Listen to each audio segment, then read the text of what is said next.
नाव आहे देव नैवेद्य कसा खातो.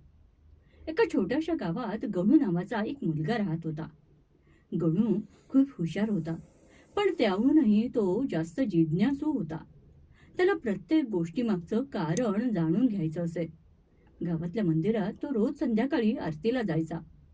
आरतीनंतर पुजारी देवासमोर नैवेद्य ठेवायचे. कधी खीर, कधी लाडू, कधी फळं. गणू हे सगळं रोज पाहायचा. पण त्याच्या मनात एक प्रश्न सतत घोळत असे. एक दिवस तो आईजवळ गेला आणि आईला म्हणाला, "आई, एक प्रश्न विचारू का तुला?" आई हसली आणि म्हणाली, "विचार ना बाळा." गणू म्हणाला, "आई, आपण देवाला नैवेद्य दाखवतो, पण शेवटी तो आपणच खातो ना. मग देव खातो तरी कधी?" क्षणभर आई शांत झाली. तिनं प्रेमानं त्याच्या डोक्यावरून हात फिरवला आणि म्हणाली, "देव ग्रहण करतो बाळा." गणू लगेच म्हणाला, "पण मला कधी का दिसत नाही?" आई हसली. "या प्रश्नाचं उत्तर मी नाही देणार.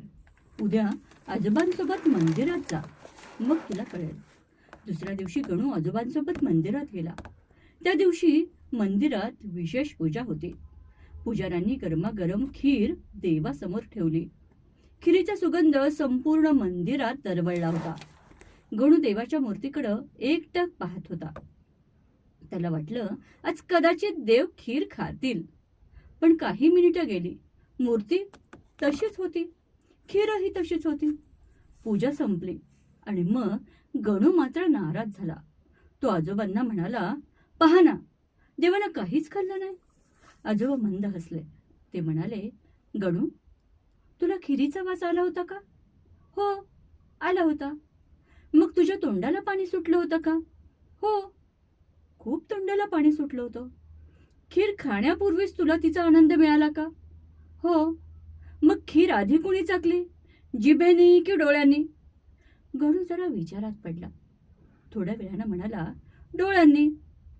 आजोबा म्हणाले, "बस, देवही असाच ग्रहण करतो आपण दाखवलेला नैवेद्य." गणू अजूनही विचारातच होता.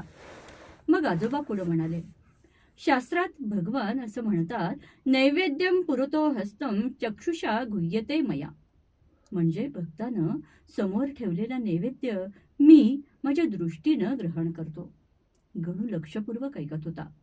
आणि मग आजोबा पुढे म्हणाले, "आणि पुढे भगवान असंही सांगतात, रसमच दासजिव्यायाम अश्नामी." म्हणजे काय, भक्त जेव्हा तो प्रसाद खातो तेव्हा त्या भक्ताच्या जिभेनं मीच त्याची चव घेत असतो. गणूच्या चेहऱ्यावर आश्चर्य उमटलं. तो म्हणाला, म्हणजे म्हणजे आपण खातो तेव्हा देवही खातो का?" "हो बाळा, म्हणून देवाला दाखवलेलं अन्न नैवेद्य राहत नाही, ते प्रसाद बनतं." इतक्यात मंदिराबाहेर एक वृद्ध माणूस बसलेला दिसला. तो खूप भुकेलेला होता. आजोबांनी प्रसादाचा अर्धा भाग त्या गृहस्थाला दिला. त्या वृद्धानं आनंदानं प्रसाद खायला सुरुवात केली. त्याच्या चेहऱ्यावर समाधान दिसत होतं. आजोबा म्हणाले, "गणू, देव फक्त मूर्तीत नाही बरं का. अशा भुकेल्या माणसाच्या पोटातही हा देव असतो. भुकेल्याला अन्न दिलं की देवाला नैवेद्य अर्पण केल्यासारखं पुण्य आपल्याला मिळतं." गणूच्या मनातील सर्व प्रश्न दूर झाले. त्या दिवशी त्याला पहिल्यांदा समजलं, नैवेद्य म्हणजे देवाला दाखवलेलं अन्न नाही, तर आपल्या अहंकाराचा त्याग असतो. आणि प्रसाद प्रसाद म्हणजे देवानं स्पर्श केलेलं प्रेम असतं. म्हणजेच काय, देवाला अन्नाची गरज नसतेच मुळी. गरज असते ती भक्तीची, प्रेमाची आणि हो, समर्पणाची सुद्धा. जे अन्न प्रेमानं अर्पण केलं जातं ते प्रसाद बनून भक्ताच्या जीवनात आनंद आणि समाधान भरत असतं. मित्रांनो, आजच्या या छोट्याशा गोष्टीतून आपल्याला एक मोठा संदेश मिळाला आहे. देवाला अन्नाची भूक नसते, त्याला आपल्या प्रेमाची, श्रद्धेची आणि समर्पणाची भूक असते. आपण देवाला जे अर्पण करतो त्यातील पदार्थापेक्षा त्यामागची भावना अधिक महत्वाची असते. आणि लक्षात ठेवा, भुकेलेला दिलेला घास, दुःखी माणसाला दिलेला आधार आणि प्रेमानं वाटलेला प्रसाद यामध्येच देवाचं खरं दर्शन घडत असतं. म्हणूनच आजपासून देवाला नैवेद्य दाखवताना फक्त अन्न अर्पण करू नका, तर आपल्या मनातील अहंकार, स्वार्थ आणि वाईट विचाराचाही त्याच्या चरणी अर्पण करा. कारण नैवेद्य अन्नाचा नसतो, तो भावनेचा असतो आणि प्रसाद पदार्थाचा नसतो, तो परमेश्वराच्या कृपेचा असतो.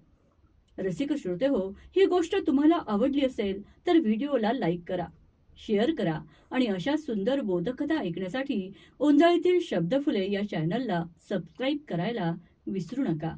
मी शीतल गुरुदत्त पुन्हा भेटूया एका नव्या विचारासह आणि एका नव्या गोष्टीसह. तोपर्यंत नमस्कार.